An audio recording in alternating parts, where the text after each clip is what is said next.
Telugu Desam party and Janasena party రెండు పార్టీలు కూడా శంకరావాన్ని పూరించబోతూ ఉన్నాయి. ఒక కీలక ప్రకటన కూడా వచ్చే అవకాశం ఉన్నట్లుగా సమాచారం. ఈ నేపథ్యంలో వైఎస్ఆర్ కాంగ్రెస్ పార్టీ చాలా ఆచితూచి వ్యూహాత్మకంగా అభ్యర్థుల ఎంపిక మీద దృష్టి పెట్టింది సార్. కీలకంగా కాపు సామాజిక వర్గంలో ఒక బలమైన నాయకుడు, కాపు ఉద్యమ నేతగా పేరు పొందిన ముద్రగడ పద్మనాభాన్ని వైసీపీలోకి తీసుకుని పెద్దాపురం లేదా పిఠాపురం నుంచి పోటీ చేయించాలనే ప్రయత్నం చేస్తూ ఉన్నట్లుగా జగన్మోహన్ రెడ్డి చేస్తూ ఉన్నట్లుగా ఒక వార్త అయితే ప్రచారంలో ఉంది సార్. సో వైసీపీలోకి ముద్రగడ ఏ రకంగా చూడాలి అంటే ముద్రగడ కాపోద్యమ నాయకుడిగా ఆయన గుర్తింపు ఉన్నమాట నిజం. అందువల్ల ఆయన ఏ పార్టీకైనా అసెట్ అవుతారని వాళ్ళ నమ్మకం.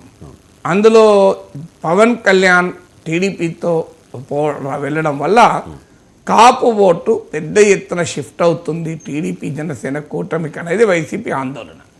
ఎందుకంటే ఆంధ్రప్రదేశ్లో ఉన్న సోషల్ బేస్లో ఎస్సీ ఎస్టీ మైనారిటీ రెడ్డీస్ క్లియర్గా బీజేపీతో ఉన్నారు, సారీ వైసీపీతో ఉన్నారు. సో టీడీపీతో ఉన్న సెక్షన్స్ టీడీపీతో ఉన్నారు. సో అందువల్ల కీలకమైన సెక్షన్ కాపు సెక్షన్. 2014లో టీడీపీ జనసేన బీజేపీ కూటమికి అనుకూలంగా వ్యవహరించారు. 2019లో రకరకాల కారణాల రీత్యా కాపు ఓటు వైసీపీ షిఫ్ట్ అయింది. కాపు రిజర్వేషన్ల విషయంలో తెలుగుదేశం చేయలేకపోవడం కావచ్చు, కాపు కార్పొరేషన్కు నిధులు ఇవ్వకపోవడం కావచ్చు, ముద్రగడ పద్మనాభం విషయంలో వ్యవహరించిన తీరు వల్ల కావచ్చు, ఇలా రకరకాల కారణాల రీత్యా టీడీపీ నష్టపోయింది కాపు ఓటును. ఇప్పుడు జనసేన పొత్తుతో రావడం వల్ల పవన్ కళ్యాణ్ ప్రభావంతో ఖచ్చితంగా ఒక సెక్షన్ ఆఫ్ కాపు ఓటర్స్, అందరని నేను అన్నాడు కానీ ఒక బలమైన సెక్షన్, ముఖ్యంగా కాపు యూత్ క్లియర్గా వైసీపీ నుంచి దూరం అవుతారు. ఎందుకంటే టీడీపీ జనసేన కూటమికి వెళ్తారు. సో ఈ పరిణామాన్ని అడ్డుకోవడానికి ఎత్తుగడగా బహుశా ముద్రగడను ఆలోచించవచ్చు. ఎందుకంటే ముద్రగడకు ఆ ఇమేజ్ కాపుల్లో ఐకానిక్ ఇమేజ్ ఉంది కనుక. కానీ ముద్రగడ ఒక్కసారి వైసీపీలో చేరితే టీడీపీ పని సులభం అవుతుంది. ఇప్పటిదాకా వైసీపీ ముద్రగడను అవమానించారు, రంగాను చంపారు నుంచి మొదలుకొని ముద్రగడను అవమానించారు వరకు కాపులకు అపీల్ చేస్తోంది వైసీపీ. చూడండి, టీడీపీ అలాంటి టీడీపీతో జనసేన పొత్తు పెట్టుకుంది, మరి మీరు ఎలా అంగీకరిస్తారని.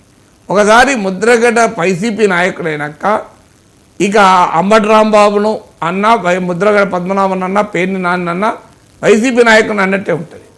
సో ముద్రగడకున్న ఇండిపెండెంట్ స్టేచర్ పోయి ఆయన వైసీపీ పొలిటికల్ లీడర్గా మారితే ముద్రగడను అవమానించడం అనే ఫ్యాక్టర్కు ఉన్న స్ట్రెంత్ పోతుంది.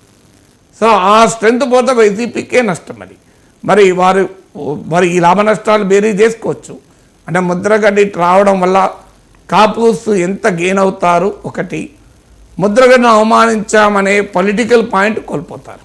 ఎందుకంటే ముద్రగడ అవమానించారు కాదు, ఇప్పుడు వైసీపీ నాయకుని అవమానించినట్టయితుంది.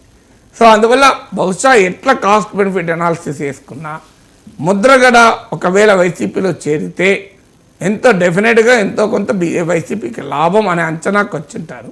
అందువల్ల పవన్ కళ్యాణ్కు పోటీగా ముద్రగడను తమ వైపు తిప్పుకునే ప్రయత్నం బహుశా వైసీపీ చేస్తున్నట్లుంది. Right sir, thank you so much sir. చాలా అంశాలకు సంబంధించి డీటెయిల్డ్గా అనలైజ్ చేసినందుకు.